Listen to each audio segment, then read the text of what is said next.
जय जिनेंद्र। तो आज हम बात करेंगे कि चातुर्मास क्या होता है, कब से लग रहा है और उसमें हमें किन किन बातों का ध्यान रखना चाहिए। तो जैन शासन में 3 चातुर्मास होते हैं, आषाढ़ चातुर्मास, कार्तिक चातुर्मास, फागुन चातुर्मास। आषाढ़ चातुर्मास अभी 20 जुलाई से लग रहा है, यानी कि आषाढ़ सुदी 14 से लग रहा है और ये कार्तिक सुदी पूनम तक रहेगा।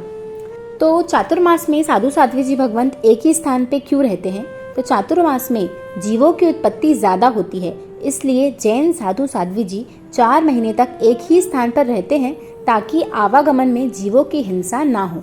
जिस भी नगर में उनका चातुर्मास खुलता है, वहाँ के मंदिर उपाश्रय स्थानक में साधु साध्वी जी ठहरते हैं और अपना समय ज्ञान ध्यान आराधना में लगाते हैं। श्रावक श्राविकाओं को जिन वाणी के बारे में बताते हैं, उन्हें धर्म से जोड़ते हैं।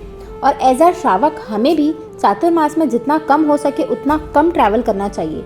जहाँ जरूरी हो वहाँ ही जाए, पर बिना किसी कारण के जितना कम हो सके उतना कम ट्रैवल करना चाहिए ताकि जीव हिंसा से हम बच सकें। चातुर्मास में भले एक बार हमारी आराधना कम हो तो चलेगा, पर हमें जीवों की विराधना से बचना चाहिए।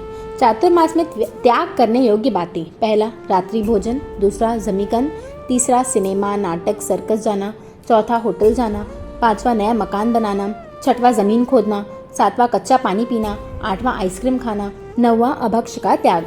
ऐसी बहुत सारी और भी चीज़ें हैं जिनका हमें त्याग करना चाहिए और हम कर सकते हैं, पर लेकिन हमें एक बात का पूरा ध्यान रखना चाहिए कि हमारा मेन उद्देश्य बस यही होना चाहिए कि जीव हिंसा से हमें बचना है। अगर आप पूरा त्याग नहीं कर सकते तो पर्यूषण तक करें या फिर कुछ छूट रखें कि महीने में इतने दिन हम ये पॉइंट का ध्यान रखेंगे। अगर आप सारी बातें नहीं कर सकते तो कम से कम कुछ इसमें से एक आध पॉइंट ले लें कि महीने में इतने दिन तो मुझे करना ही है।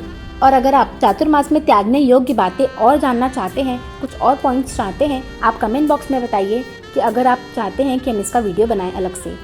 अब चातुर्मास में हमें क्या क्या करना चाहिए: मंदिर दर्शन, वंदन, पूजन करना; दूसरा, सामायिक स्वाध्याय प्रतिक्रमण करना; तीसरा, तिथि में लीलोत्री का त्याग; चौथा, तपस्या करना; पांचवा, पौषध करना; छठवां, प्रवचन सुनना; सातवां, सुपात्र दान करना। ऐसे तो हमें 12 महीने ही भावना भानी चाहिए कि कोई साधु भगवंत हमारे घर गोचरी के लिए पधारे, पर चातुर्मास में विशेष कर हमें भावना भानी चाहिए कि अगर साधु साध्वी जी भगवंत को गोचरी वराने का लाभ आपको मिल सके। इन बातों का हमें ध्यान रखना चाहिए। 8वां, गर्म पानी पीना; 9वां, क्रोध मान माया लोभ का त्याग करना; 10वां, ब्रह्मचर्य का पालन करना आदि। अगर आप पूरे नियमों का पालन नहीं कर सकते हैं तो इसमें से भी आप कुछ पॉइंट्स छांट लें कि इन नियमों का पालन तो मैं कम से कम कर सकूं। जितना आपसे हो सके आप उतने नियमों का पालन कीजिए। आपका मेन उद्देश्य है जीव हिंसा ना हो। और दूसरा, धर्म के लेवल पे आप जिस भी स्टेज पे है, इस चातुर्मास एक प्रतिज्ञा जरूर लें कि आपको अपने उस लेवल से आगे ही बढ़ना है, पीछे तो जाना ही नहीं है। जिस भी लेवल पे आप हैं उससे आप एक स्टेप आगे बढ़ने का बिल्कुल प्रयास करें। परमात्मा की आज्ञा विरुद्ध कुछ कहा हो तो मिक्षामि दुक्कडम। जय जिन शासन।